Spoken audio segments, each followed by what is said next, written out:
On today's edition of Locked On NHL, a very simple question. Fact or fiction?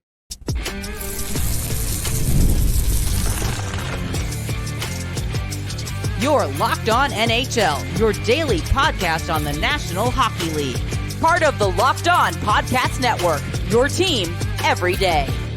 Hello, everyone, and welcome to today's edition of Locked On NHL. I'm Nick Zararis, the host of Locked On Oilers. That is Hunter Hodies, one of the hosts of Locked On Penguins. And we want to thank everyone who makes Locked On NHL their first listen of the day. Locked On NHL, a part of the Locked On Podcast Network, your team every day. Today's episode is brought to you by Gametime. Download the Gametime app, create an account, and use code Locked On NHL for $20 off your first purchase. So, today's show, we don't have a lot of data yet. We've only played 2.5 weeks of NHL games. Most teams have played somewhere in the ballpark of between 5 and 7 games. So we're going to do our best to not be melodramatic or to be overly sensational. No yellow journalism on today's show, but we are going to have a little bit of fun, some conversation. And the first fact or fiction question is very straightforward. It's very near and dear to Hunter's heart. Fact or fiction, both coaches in the Keystone State are on the hot seat. So I think starting in Pittsburgh, he's on the hot seat for the fans, but I just don't think he's on the hot seat when it comes to the Penguins organization inside it. What I mean is Kyle Dubas and Fenway Sports Group. They think the world of him. Kyle Dubas has always gone out there and praised Mike Sullivan for the job that he's done and has said, if you don't have Sully, you're just looking for, a much better head coach. And Fenway Sports Group, the ownership group, they also see him as a top 5 head coach in the league. And now, so that's why I say for Pittsburgh, it's fiction, at least inside the organization, even though I think fans are right in their assessment to say that it's time for a change. I mean, he's been here for almost virtually a decade at this point. Nick, he got the job in 2015. It's been 9 years. Usually coaches in the NHL do not last this long. Heck, for a lot of teams, they've had multiple head coaches throughout 9 years, maybe even 3 to 4 head coaches. But I think so. I'm going to say fiction for Pittsburgh just because of the way the organization feels about him. But I do think that may change later on in the season if the Penguins are not playing well and they may want to make a change after the season. For Philadelphia, I think I'm also going to go fiction for there. They punched well above their weight class for most of last season. They were in the playoff hunt for, until the very end, but they just didn't play that well. The final couple weeks of the season kind of collapsed a little bit. This year, you're kind of seeing how this year's version of the Flyers, I think, is what everyone expected the Flyers to look like for the entirety of last year, right? A team that's still not enough at forward, even though they have Matvei Michkov, who's playing well for them. Their goaltending situation is still kind of scary, at least a little bit for me. They've lost 6 of their first 7 games. I don't think Torts is on the hot seat just yet, because if you fire him now, I don't know what other head coach is going to come in there and kind of have this team punch above their weight class yet again. Torts definitely has a shelf life, though. Don't get me wrong. He's not going to be there for that long. I think he's going to be let go before that team starts to be contending for a playoff spot again, or just being a Stanley Cup contender again. But I think right now I'm going to go fiction for both, but you can make an argument for either one, I think. So the one point I want to make on this from the outside looking in, and this is generally how I try and gauge where a fan base is at. You get into most Penguins games for $40 now, and the Flyer tickets, you can't give away Flyers tickets right now with how much apathy there is. And that is the only way that a fan base can really vocalize and express displeasure with the state of things is if people stop showing up. The Islanders only had like 11,000 in the building the other day. I know it was a Tuesday night. I know there was other sports on, like the Yankees were in the ALCS. I understand all of that, but if people stop showing up, I do think that's one thing that could happen here in both of these cases. The Flyers, I'm more inclined to think that Tortorella is at least going to finish the year. I don't think Mike Sullivan is a bad coach, but to your point, I just think he's been there too long and they desperately kind of need anything. Because right now it feels like we're doing the same thing again. They're a talented team. They have really notable flaws. The goaltending situation is kind of bubbling over right now, but they're not terrible, but they're not good. So you're kind of stuck in that middle. And that's the kind of environment that breeds apathy. You're even if you make the playoffs, you're going to be probably a first round exit, and it's going to take a lot just to get there. So their offense is really good this year. Yes, it They're is. top 5 in a lot of the metrics. It's just, Nick, they can't play defense in their own zone to save their lives. Not at all. They've given up the most high danger chances at 5-on-5 this season. It's been woeful overall. And the funny thing is, the power play is actually performing well. They're getting the depth scoring. Evgeny Malkin has turned back the clock to 2016. They just haven't been able to get Sid going like he was last year, and they also just can't play defense. I think if they're able to simplify some things in their own zone and get the Sid line cooking again, this has the makings of a decent team that can at least push for a playoff spot. But right now, they're going nowhere fast because they can't keep the puck out of their own net. And of course, Tristan Jarry is flat out unplayable right now. Speaking of goaltending woes, the Colorado Avalanche have a goalie problem. Fact or fiction? That is a fact. Yes. Georgiev is not good enough this season. He wasn't that good in the playoffs last year. They're going to need to make a move at some point. But the thing is, Nick, it's hard for them because of their salary cap situation. They're thinking about, is Landeskog going to come back at some point this year? What happens with Nichushkin? Does he come out of the player assistance program? Is he able to play much later on this season? They have a whole bunch of injuries going on right now as well. So Chris McFarland and Joe Sakic, they're going to have to get a bit creative with how they figure this out. But I definitely think that's fact for me. I think Georgiev is not the answer there. And they're going to need to figure out something pretty quick because the Avalanche, I understand they're a bit banged up, but they have not looked good to start this season. So Georgiev has played in 5 games. He has -9 goals saved above expected.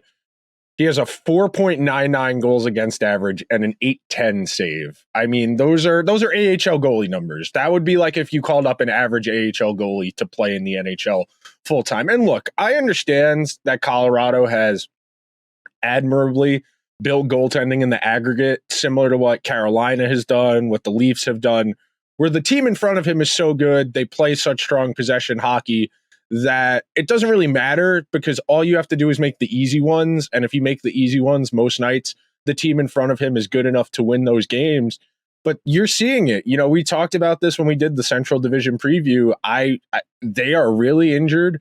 They are missing really important players, and they just don't have the cap flexibility to make additions. If they want to make an addition, they're almost certainly going to have to subtract from somewhere. And this is a team, when you're lacking depth, you can't really afford to say, okay, like last year, swapping Byram for Middlestat, they needed a 2. See, Byram was a position of surplus. They have 3 good left-handed defensemen, so it's fine. And you can always find that bottom pair puck mover type in free agency every summer to take a flyer on one. But Colorado really looks like they're not at wit's end because it's so early and all it takes is one McKinnon heater to get them back in the mix. But I think if you can't even get slightly below league average goaltending, like if Georgiev can get to like 890 and he gets to 890 and like 2.6 goals against average, that's not good, but it'll give the Avalanche more of a chance than this because this is just uncompetitive. And the problem for Colorado is you don't have, a backup goalie you can really give run. That is not a position the Avalanche have organizationally prioritized. You're not a team that has a tandem where if one of your goalies just lays an egg, you can ride the backup. You're not the Islanders where when Sorokin really stunk for a little bit last year, Law went to Varlamov and got them into the playoffs. You're not like the Rangers last year where Shesterkin was struggling in December and you were able to go to Jonathan Quick. Hell, even the Penguins, even Nedeljkovic is a better run than what Yari is right now. So that's the conundrum and that's really the danger. We talk a lot about how hard it is to evaluate the goalie market, what's fair value, how important a goalie is. But even for a team as talented as Colorado, you need a baseline. And Georgiev doesn't need to be the guy for the Avalanche, but he needs to be a guy. He doesn't need to be the best player on the team, but he can't lose them the game. I say this all the time about Skinner on Locked On Oilers. If Stuart Skinner needs to be the difference between the Oilers winning and losing, they're going to lose a lot. But if he only has to be average and the team in front of him plays great, he can do that. Georgiev is that type of goalie. We're going to take our first break on today's show. When we come back, we've got a whole lot more to discuss, including the surging Minnesota Wild. Hey, NFL fans, you can get started on the season with a big return over on FanDuel, America's #1 sportsbook. So when you get a hunch in the middle of the game, you can check out the latest stats, view live play-by-play, and so much more on the same page where you place your bets. You'll get started with $200 in bonus bets guaranteed when you place your first $5 bet. Tonight on Thursday Night Football, Sam Darnold and the Vikings heading out to LA to take on Matthew Stafford and the Rams. The Rams, 2.5-point home underdogs. In fun games, the Eagles and the Bengals on Sunday. The Eagles heading to Cincinnati. The Bengals 2.5-point home favorites. My favorite game of the weekend, though, should be very high scoring and entertaining. The Buffalo Bills heading out west. First time Josh Allen has ever played in Seattle. The Bills, 3-point road favorites. And then, of course, Hunter Steelers against my Giants, the dead New York Giants who haven't scored a touchdown in a week and a half. The Giants are 6.5-point road underdogs heading to Pittsburgh. So if you want to spice up your football activities, head on over to FanDuel.com to get started. Thank you to everyone who is hanging out on this Thursday edition of Locked On NHL, where Hunter and I are breaking down some of the big early season storylines in the NHL. And I teased it at the end of the last segment, but are the Minnesota Wild good? Fact or fiction? I think right now we have to say fact, especially with the way Kirill Kaprizov is playing, Nick. I mean, he's playing at a MVP Hart Trophy level. And if he's able to keep this up for the entire season, the Minnesota Wild can make the playoffs, especially if they can also get good goaltending from Gustafsson and Fleury this year. You know, I really loved that contract they gave Brock Faber over the offseason, but they're playing lights out right now. And we really have to give a lot of that credit to Kaprizov with the level that he's playing at. I mean, obviously he's due a pretty big raise coming up here, Nick. So they're going to have to pay him quite a bit of money for the long term. And I think they're going to be able to afford it. It's all a matter of, does he want to be there for the long haul? But overall right now, I'm going fact. They right now, I know it's only 6 games, but they're playing like a team that can definitely compete for a playoff spot this year. And especially with the way, again, third time in 30 seconds, the way their MVP is playing. I mean, Kaprizov's got 10 points in 6 games. Yeah. He's got 10 points in 6 games. And his shooting percentage is like 5 points lower than it usually is for his career average. So there's like more meat on the bone for him to hit. The defense, you know, you still are piecing it together. That's always been the Wild's trademark, is having a really strong defense and then an opportunistic offense. But there's enough talent here. You know, you've got Marco Rossi, who after a long and arduous road in his developmental years, dealing with long COVID, is finally getting real run at the NHL level. Their bottom 6 is nothing special, but it is good enough. You may or may not get Jared Spurgeon back at some point, but this is a really solid team. And if nothing else, I think the Avalanche and the Predators struggles out of the gate, and we're going to talk about the Predators in a little bit. I think those team struggles out of the gate have given the Wild a bit of an opportunity to make up some ground and to get in the mix. I think the fact that the Blues are decent but not great gives them Wild an opportunity to stay in the mix. You know, it took a while to solidify who that last team in the West was going to be last year because Vegas was so injured. It took them a while to get going really last year. So the Wild are going to hang around. We have seen teams get off to these hot starts. You know, I think it was 3 years ago, the Sabres came out of the gate 8-1-1 and then ultimately missed the playoffs. The Ducks, I believe it was last year, came out of the gate, won something like 12 of their first 15 or 16 games, ultimately missed the playoffs. The Wild could very much end up in one of those boats, but this team has a little bit more experience. They've been to the playoffs before, and I think they're reasonably solid. All right, Hunter, next question for you. It is hard to overhaul your roster in one offseason, and I'm talking about the Nashville Predators. You know, fact or fiction, going that hard in free agency makes it really hard for pieces to fit together. I do think for that one, it can be a bit of both. I think you've seen teams where it's pretty seamless with fits, but sometimes you see those are big contributors, though. Those are guys who are playing a lot of minutes in big roles. It's not like, you know, the Panthers going out and adding like Evan Rodriguez and Dmitry Kulikov. This is, you know, we're adding 2 top 6 forwards and a top pair defenseman, and you guys got to hit the ground running fast.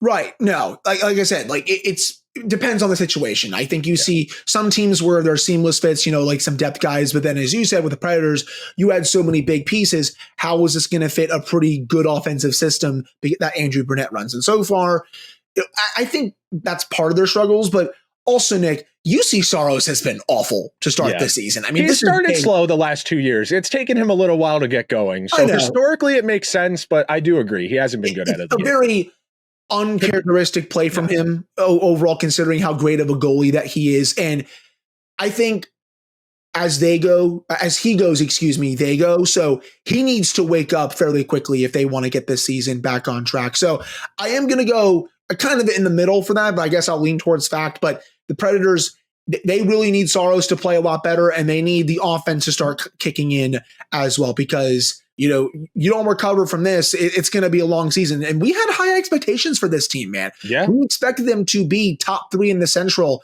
and to be a bona fide playoff team and to maybe challenge a team like Dallas in the playoffs, like Colorado, if Colorado is fully healthy in the playoffs. But right now, they're not getting the goaltending. The scoring is, down a little bit, at least to start the year. If both of those things don't fix itself, Barry Trotz, he's going to be really upset come trade deadline. And he's already starting to get a bit upset if you see some of the quotes he's made to the media. Okay, Hunter, this is a silly one. I don't really want to indulge this, but it was talked about on the hockey media podcast of record, so I have to ask it. Fact or fiction, Tom Wilson's going to be on Team Canada at the Four Nations face-off. I honestly think that's probably going to be fact, because just look at the way Team Canada and their decision makers are talking about him. He's 100% going to be on there. And don't get me wrong, people. Tom Wilson is a very good player. He is one of the best power forwards in the league. But when you're talking about Team Canada here, with all the talent that team has, I just don't see a fit for him right now. And again, I'm not trying to disrespect Tom Wilson here. He is a very good player in his own right. There's just, at least for me, 13 to 15 forwards that Team Canada can bring. We're going to do that in a second, Hunter. I'm going to start holding up fingers, and we're just going to start rattling off Canadian hockey players, because he's not one of the 12 best Canadian forwards. He's not. It's disrespectful to our intelligence. If you want to say you want him on the team for vibes, or that you want him on the team for intensity and grit, whatever, sure. If you want to play him with Marchand and whatever checking line center and just be annoying, sure. But don't tell me he's one of the 12 best forwards. We're being silly. Come on. We got Sid, McDavid, McKinnon. That's 3. I think Bedard's getting on there. That's 4. I assume Zach Hyman's going to get on there because McDavid wants him on there. So that's 6. We're already at 6, and we've only had players from 2 teams. It gets very silly. You got Marner, and it goes on and on and on. And I feel like if anything, Team Canada should have learned from the fact that Team USA didn't win a single game at the World Cup of Hockey when they brought Brandon Dubinsky and Justin Abdelkader. Checking line guys in these types of competitions are not viable. They are not good enough. They are not fast enough. And look, I get it. Tom Wilson, he's got 6 points in 6 games. He looks healthy for the first time in a while, which does make a difference because he's been so injured over the last handful of seasons. But come on, we're trying to showcase the game to a casual audience on ESPN, and we're going to waste time talking about Tom Wilson when we could be highlighting Connor McDavid and Sid and McKinnon on a team together for the first time ever. And instead, it irks me, man. It really does irk me. Stamkos is going to be on there too. You already mentioned Marchand. Yeah. We're already at almost 12 at that. Yeah, we're at 8 or 9, and we haven't even really gotten into the nitty gritty. It's Tavares probably sneaks on there. Even if he's the 13th forward, I think Tavares probably sneaks on there. Canada's going to be great at forward. Their defense isn't as good as America's, I would say. And then their goalie situation is oof. Because right now, Skinner hasn't been great. He was good against Carolina the other night in the overtime loss, but that's Skinner's only good start. Binnington has been starting goaltender Tristan Jarry, baby. Hey, man, before the year, he was on the short list. He was definitely one of the candidates. I mean, Jarry wasn't bad in the regular season last year. He wasn't good, but he wasn't awful. And that's really the conundrum, because there's no way to track that year over year. Oh, I know who it's going to be, actually. I think it's actually going to be Binnington. It probably is going to be Binnington. Yeah. That would make the most sense. All right, we're going to take one more break. We're going to come back. We're going to rattle off a few more of these fact or fiction questions, so be sure to stick around. If you know anything about me, you know I love going out, going to games, going to concerts. Last Sunday, I went to Giants-Eagles, saw the Giants didn't score a single touchdown. Went to Maggie Rogers later that night. This weekend, I'm going to Notre Dame Navy at MetLife Stadium, and the only place I buy tickets to go to games, go to concerts is through our friends over at Gametime with some of the best features in the ticket buying experience. My personal favorite, the panoramic seat view. We were trying to debate, where should we sit? Do we want to be on an end? Do we want to be on a sideline? Do we want to be on an angle? And with this panoramic view in the Gametime app, you can see the angle of the game before you buy the tickets so you don't get roped in with a bad view. The lowest price guarantee or Gametime will credit you with 110% of the difference. And Gametime ticket coverage, where your purchase is covered with the most flexible customer service policy in the ticketing industry. So take the guesswork out of buying tickets with Gametime. Download the Gametime app, create an account, and use code LOCKEDONNHL for $20 off your first purchase. Terms apply. Again, create an account and redeem code LOCKEDONNHL for $20 off. Download Gametime today. What time is it? Game time. Today's show is also brought to you by our friends over at PrizePicks. You can win up to 100 times your money on PrizePicks with as little as 4 correct picks. PrizePicks is the best way to get action on sports in over 30 states, including California, Florida, Georgia, and Texas. PrizePicks is the only real money daily fantasy platform with an injury insurance policy, so your lineups stay in play even if one of your players gets injured. If your player leaves in the first half and doesn't return, PrizePicks keeps your lineup live.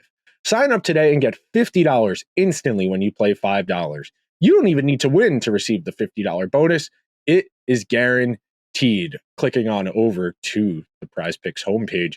If you think Matthew Stafford is going to throw for more than 181 yards, I would throw that in there. If you think he's going to hit Tutu Atwell for a bomb over the top, the one big play over 33, more than 33 and a half yards, head on over to PrizePicks today. Download the app. Use code LOCKEDONNHL to get $50 instantly after you play your first $5 lineup. Again, download the app today. Use code LOCKEDONNHL to get $50 instantly after you play. PrizePicks. Run your game. Thank you to everyone who is hanging out on the Thursday edition of Locked On NHL as we are navigating some of these early season NHL headlines. All right, here's one. Fact or fiction? The Boston Bruins are in trouble. I'm going to go fiction for that right now. I understand they haven't played that well to open the season. I mean, right now, Nick, you look at the record, 3-3-1 in 7 games. You saw Jim Montgomery screaming at Brad Marchand on the bench, which never really happens. You don't really see a Bruins head coach ever going at someone like Marchand on the bench. You know, obviously they had the situation with Swayman before the season. He's still kind of getting back up to speed a little bit just because he missed all camp, missed all preseason. So you got to, incorporate him when you can.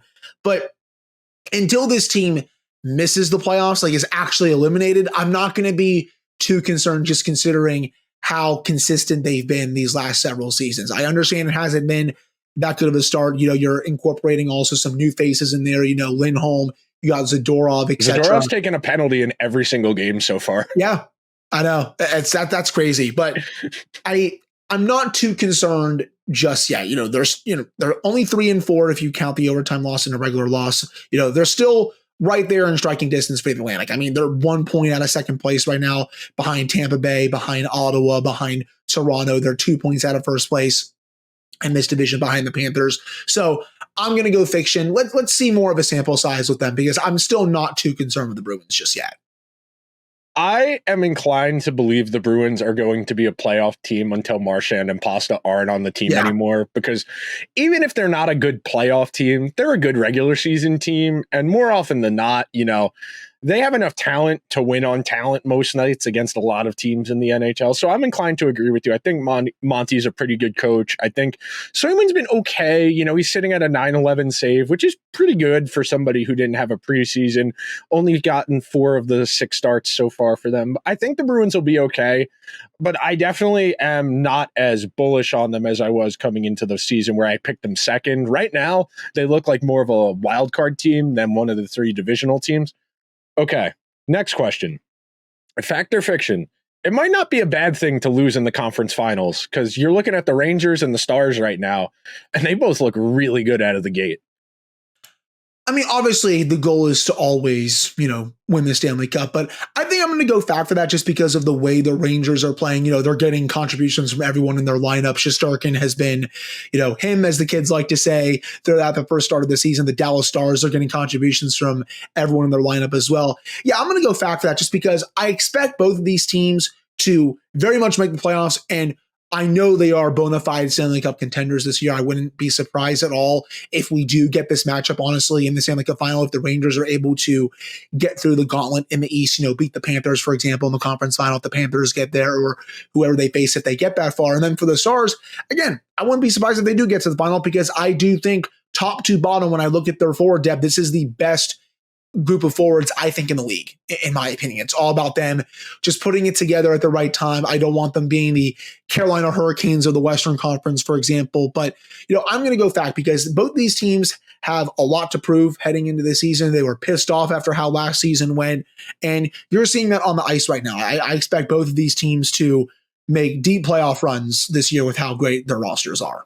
Yeah, I agree with you. I think, generally speaking, and I can't remember if I said this on this show or another preview I had done, but if you make it to the conference final, I think most of the time, I would say 9 out of 10 seasons, if you make it to the conference final, you're probably good enough to win the Stanley Cup. I think the margins between the teams that get to the conference final are generally pretty small. I think you're talking about overtime losses. I think you're talking about 1-goal losses, where all it takes is one little swing and you win one more game, and then anything can happen if you get that one more game. So I would agree. I think it's fact. I think both of those teams are in very similar positions, frankly, that they are both really talented, but they have continually come up against teams that are just marginally better than them, whether it's the Stars losing to Colorado or to Vegas, or in this case, Edmonton last year. And then in the Rangers case, losing to Tampa Bay and Florida, where you got to find the way to get over that hump against a really, really, really good team.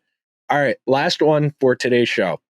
Fact or fiction, the Stanley Cup champion will come from the Western Conference. Fact. I will still say that. I know that I picked the Oilers to win it this year. I know they've had a very slow start, but Nick, they did this last year too. They lost almost every game out of the game. They were 3-9 through the middle of November. I know. They fired the coach, they hired a new coach, and then they just tore up the league the rest of the way. They then they came, within a game of winning the Stanley Cup. So I'm still going to go fact. I do not think for a second that the Oilers are dead at all. Yes, they've had a slow start. Yes, they got to get the big guns going. Yes, Stuart Skinner needs to be better, but I still think this team will definitely turn around. So I'm still going to stick with them with my pick. And yes, fact, I do think the Stanley Cup winner comes from the West this year. So I'm going to take it a little bit differently. I agree. I think because I think the Western Conference is fundamentally better. I think in terms of the tiers of contenders, because Vancouver hasn't really gotten going yet, and I still think Vancouver is very good. Vegas hasn't really gotten going yet. I think they're very good. You mentioned Edmonton. You've still got Dallas. One more team of that mix of like Winnipeg, Colorado, and Nashville will probably play their way into that consideration by the end of the season. Whereas in the East, other than the Rangers in Florida, I don't think anyone else is cup good in the East right now.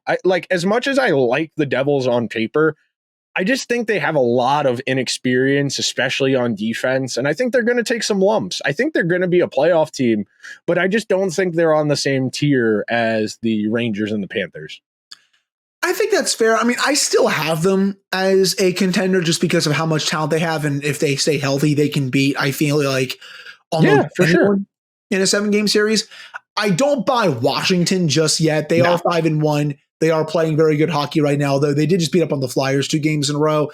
I think the Capitals are good enough to get in the playoffs, but I don't think they're good enough to, go blow for blow with any of these top teams in the East. And honestly, Nick, I can kind of say the same about the Flames in the West. Very good start. I did not see a 5-0-1 start coming from the Flames, but I'm just not sure how long that's going to last overall for a full 82-game season for them. I agree with you. The Flames are an interesting team. The Flames have Major League vibes, if you're familiar with that movie, where nobody's supposed to be good on this team. We're supposed to lose as many games as possible. And the team looks at each other and says, screw it, we're going to win every game.